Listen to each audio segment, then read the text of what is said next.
बघा कुलूप लावलं काय? अरे अधिकाऱ्याचा करायचं काय? खाली लोकं वर वर कुणाचा शिवसेनेचा बोलून घ्या. अरे उघडलं भाऊ. अरे मुद्दामून केलं जनतेची सेवा सांगितलं त्याला तुम्ही या जनतेच्या पैशावर पगार घालून बोलून. अरे अधिकाऱ्याचा करायचं काय? खाली लोकं वर वर लाईट बिल वाढवले मनमानी.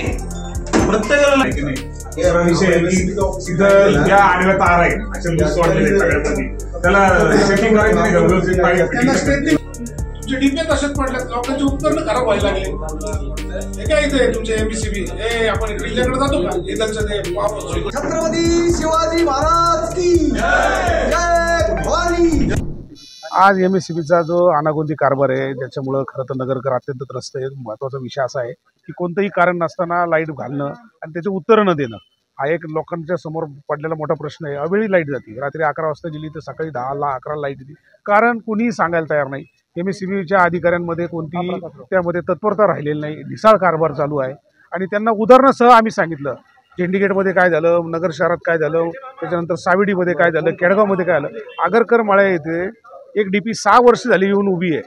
तिथे चढवलेली पण ती अजूनपर्यंत जोडली नाही. तिथल्या लोकांना निष्कारण त्या ठिकाणी त्यांचे घरातले उपकरणं खराब झाले डीम लाईटमुळं. म्हणजे असा काही प्रकार वेगवेगळ्या भागांमध्ये दिसतो.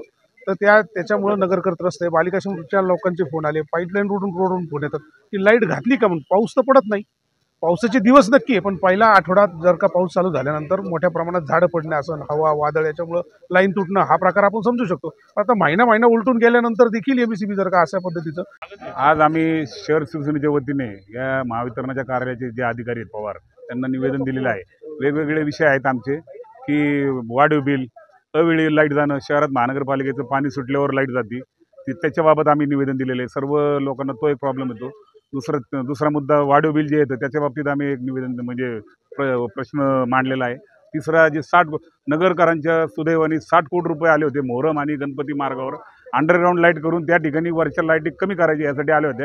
या चोरांनी ज्या कॉन्ट्रॅक्टर आहेत चोर यांनी जे खाऊन टाकली ती योजना आणि ते सेंट्रल गव्हर्नमेंटचे पैसे परत गेले. त्याच्याबाबत आम्हाला आता मिटिंग बोलवली यांनी. आम्ही त्या संदर्भात अधिकाऱ्यांशी बोललो. त्यांनी 7 तारखेला मिटिंग बोलवलेली आहे. सर्व अभ्यास करून ते येतील. आम्ही पण सर्व अभ्यास करून येऊ 7 तारखेला.